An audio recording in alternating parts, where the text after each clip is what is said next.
Retire means that you stop doing your job and that you don't work anymore. Retire means to stop doing your job and just not work anymore. I have been teaching for 35 years. Well, in the beginning, I started teaching preschool age kids, and I really enjoyed it. So then my husband inspired me to go back to college to get a second degree so that I could teach elementary kids. I would think that the biggest difference would be not having to use those messy chalkboards, because I would end up with chalk all over my clothes.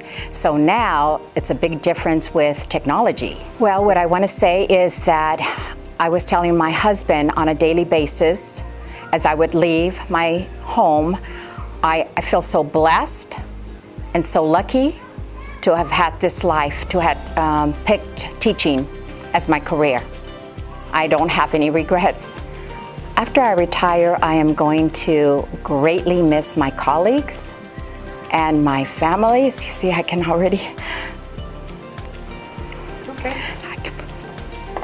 I'm going to miss them because of all the support that they have given me over the years. She's probably going to live at her house and spend time with her grandchildren. It all started the summer before my junior year of high school, and I woke up probably about 11 o'clock in the morning and decided to head off to the beach.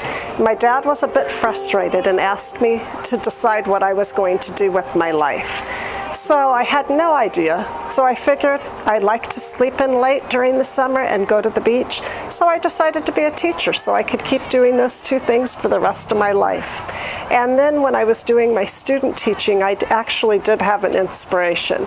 I had the opportunity to work with a little boy from Vietnam who had been affected by Agent Orange. And I really did, at that point, realize the impact that I had on kids. And that really became my lifelong inspiration.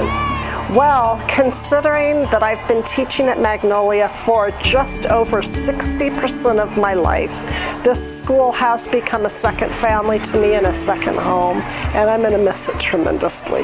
Well, I have about 4 pieces of advice that would have helped me.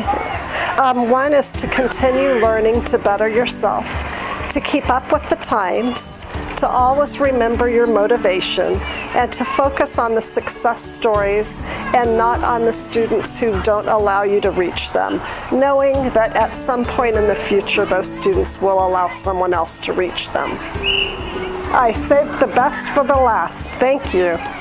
It means that you don't work anymore, and that if you have a job, then you don't go to there anymore. To pretty much quit a job, just not actually quit it, like you've done it for so long that your time's up, so you don't do your job anymore. I was inspired to start teaching in 1996. Yeah, it's funny because I was a coach for a long time in CYB baseball, Biddy basketball, and I had a kid on my team that I eventually taught in 6th grade, and he batted last in Pinto baseball, and he just could not get a hit for whatever reason, and he just kept after it and kept after it, and finally in the playoffs he got that big hit that actually helped us win a game. And later, I was going to go for an industrial arts degree, and San Diego State closed that program. And just, in fact, the mom of that kid, Sheila McNulty, said, "No, you ought to work with little kids, you have a touch with them, whatever." And so I said, yeah, maybe I'll just go into elementary. Yeah, technology is saturated virtually every aspect of education.